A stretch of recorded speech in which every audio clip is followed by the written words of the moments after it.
ನಮಸ್ಕಾರ. Welcome to my Navaratri episode 6. Navaratri 6ನೇ ದಿನ ಕಾತ್ಯಾಯಿನಿ ದೇವಿಯನ್ನು ಪೂಜಿಸುವ ದಿನ. ಮೊದಲಿಗೆ ಕಾತ್ಯಾಯಿನಿ ಅಂದರೆ ಕಾತ್ಯಾಯನ ಮನೆತನದಲ್ಲಿ ಜನಿಸಿದವಳು ಅಂತ ಅರ್ಥ.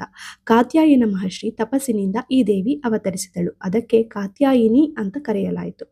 ದುಷ್ಟಶಕ್ತಿಯನ್ನು ನಾಶ ಮಾಡುವ ತಾಯಿ ದುರ್ಗಾದೇವಿ 6ನೇ ರೂಪನೇ ಕಾತ್ಯಾಯಿನಿ. ವಿಶೇಷವಾಗಿ ಅಸುರರ ಸಂಹಾರಕ್ಕಾಗಿ ಪ್ರಸಿದ್ಧ. ಮಹಿಷಾಸುರ ವಧೆ ಕಥೆಯಲ್ಲಿ ಅವಳ ಪಾತ್ರ ಬಹುಮುಖ್ಯ.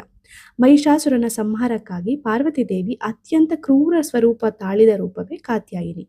So don't underestimate yourself. ಇಂದಿನ ದಿನಗಳಲ್ಲಿ ನಮಗೆ ಎದುರಾಗಿ ಬರುವ ಸವಾಲುಗಳು ಅಥವಾ ಟಾಕ್ಸಿಕ್ ಪರಿಸ್ಥಿತಿಗಳು ನಮ್ಮ ಆತ್ಮವಿಶ್ವಾಸವನ್ನು ಕಡಿಮೆ ಮಾಡುವ ಜನರು ಇದ್ದೇ ಇರ್ತಾರೆ. ಸೊ ಇಂತಹ ಸಂದರ್ಭದಲ್ಲಿ ನಾವು ವೀಕ್ ಅಲ್ಲ, ಪವರ್ಫುಲ್ ಆಗಿ ಇದ್ದೀವಿ ಅಂತ ನೆನ್ಪಿಟ್ಕೊಳ್ಳೋಣ.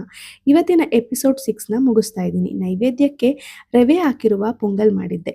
ಡಿಸ್ಕ್ರಿಪ್ಷನಲ್ಲಿ ಡೀಟೇಲ್ ಆಗಿ ಕೊಟ್ಟಿದ್ದೀನಿ. ಇಂಟ್ರೆಸ್ಟ್ ಅನ್ಸಿದ್ರೆ ಒಂದ್ಸಲಿ ಚೆಕ್ ಮಾಡಿ. ಮತ್ತೊಂದು ವಿಡಿಯೋದಲ್ಲಿ ಸಿಗೋಣ. ನಮಸ್ಕಾರ.